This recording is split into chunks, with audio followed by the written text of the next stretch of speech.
কুফরি বানমারা বিদ্যা বা কুফরি বানমারা তাবিজ। তো ভিউয়ার্স, শত্রুকে দমন করা বা শত্রুকে ধ্বংস করা, শত্রুকে মারার জন্য যে তাবিজগুলো করা হয় সেটাকে বলে বানমারা তাবিজ। তো ভিউয়ার্স, আপনারা অনেকে আছেন যে বিভিন্ন শত্রুর মাধ্যমে বিভিন্নভাবে অত্যাচারিত হয়ে আসতেছেন এবং সেই শত্রুগুলাকে দূর থেকে ভান মেরে ফেলার জন্য বিভিন্ন কবিরাজ তান্ত্রিকের কাছে যাচ্ছেন এবং নিজেরাও করতেছেন। তো পরিশেষে দেখা যাচ্ছে এর ফলাফল হচ্ছে জিরো। নিজেরাও পারতেছেন না, কাউকে দিয়ে যে করাবেন এরকম লোকও পাইতেছেন না। অনেক কবিরাজের পিছিয়ে ঘুরছেন কিন্তু কেউ কাজ করে দিতে পারে নাই। তাদের জন্য আমি বলছি, আপনারা যদি একবার হতাশ হয়ে যানগা, একবার শেষ পর্যায়ে যানগা, তাদেরকে বলবো আপনারা নিজেরা আমার এই ভিডিওটা প্রয়োগ করেন, আমার এই তাবিজটা প্রয়োগ করবেন। আশা করি আপনার এই তাবিজটা লিখার সাথে সাথে আপনার শত্রু ধ্বংস হয়ে যাবে, শত্রু মারা যাবে। আপনি দেখবেন প্রত্যেকটা তাবিজের ক্ষেত্রেই একটা সময় থাকে, 2 দিন 3 দিন 4 দিন 7 দিন এরকম সময় থাকে। আর এই তাবিজটার এমনই একটা পাওয়ার, এমনই একটা ক্ষমতা যে তাবিজটা চালান করার সাথে সাথে শত্রুর মৃত্যু হবে, 1 মিনিট দেরি হবে না যদি সঠিকভাবে আপনি চালান করতে পারেন। তো ভিউয়ার্স, অনেক কবিরাজ আছে, অনেক তান্ত্রিক আছে ইউটিউব জগতে, অভাব নেই, কিন্তু কাছের বেলা দেখবেন সব ঠনঠনা। তো আমি বলবো না যে আমি একবার ভীষ্ম বানালাম, আমি একবার সব জানতা, আমি একবার অনেক পারি, এরকম না। আমি পারি কিনা আমাকে করতে হবে না। আপনি আমার এই তাবিজটা আপনি নিজে করেন, তাহলে বুঝতে পারবেন আমি কত দূর পারি আর আমি কি পারি।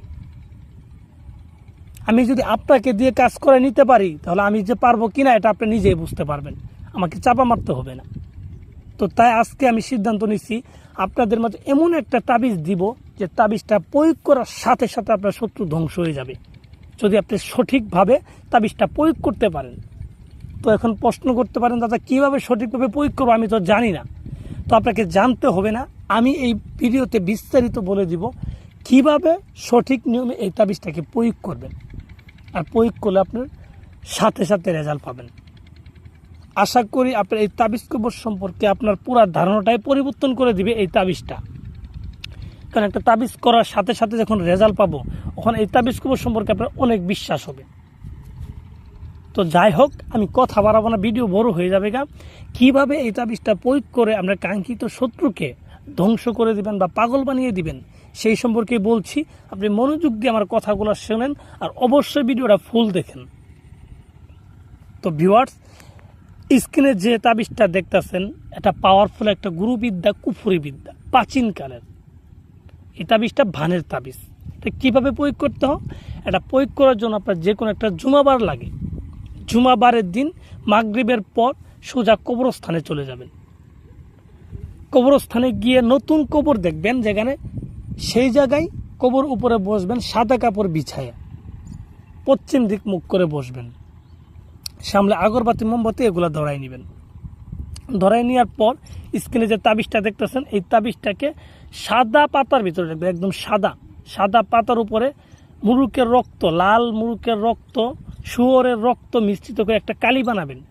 সেই কালি দিয়ে নিম গাছের ডাল কেটে কলম বানাবেন। সেই কলম দ্বারা সাদা কাগজের উপরে এই তাবিজটা লিখবেন। 2টা তাবিজ লিখবেন। 2টা তাবিজ লিখার পরে তাবিজের নিচে যাকে মারতে চান তার নাম, তার বাবার নাম লিখে দিবেন ছেলে হলে। আর যদি সে মেয়ে হয় তাহলে তার নাম, তার মায়ের নাম লিখে দিবেন। এইভাবে নামগুলো কমপ্লিটভাবে লিখে দিবেন। লিখে দেওয়ার পর তাবিজ দুটাকে ভালো করে বলটাবেন। বলটায় 2টা তামার মাদুলিতে তাবিজ দুটাকে ভরে ফেলবেন। ভরার পর তাবিজ দুটাকে ডান হাতে নেবেন। নেওয়ার পরে আপনার কাঙ্ক্ষিত শত্রুর নাম উল্লেখ করে তা কী ক্ষতি করতে চান সেটা উল্লেখ করে 3টা ফু দিবেন তাবিজের উপরে। 3টা ফু দেওয়ার পর তাবিজটি 2টাকে নিয়ে আপনি একটা তাবিজকে একটা নিম গাছের তলায় 1 হাত পরিমাণ গর্ত করে পুঁতে দিবেন। পুঁতে দেওয়ার পর আপনার একটা স্যান্ডেল দিয়ে বা জুতা দিয়ে সেই তাবিজের উপরে 3টা বাড়ি দিবেন আর শত্রুর নাম উল্লেখ করবে। 3টা বাড়ি দিবেন রাগান্বিত হয়ে। এইভাবে একটা তাবিজ কমপ্লিট করলেন। আরেকটা তাবিজকে আপনি বাসায় নিয়ে যাবেন। বাসায় নিয়ে যায় একটা মাটির হাঁড়িতে এই তাবিজটাকে ঢুকাবেন, ছোট্ট একটা মাটির হাঁড়িতে। ঢুকানোর পর এই হাঁড়িটাকে যে কোনো একটা চুলার ভিতরে আপনি পুঁতে দিবেন। যেখানে রান্না বান্না করা হোক কন্টিনিউ আগুন জ্বালানো হয় সেরকম একটা চুলার ভিতরে একটা তাবিজ পুঁতে দিবেন। এইভাবে 2টা কাজ শেষ করবেন, আশা করি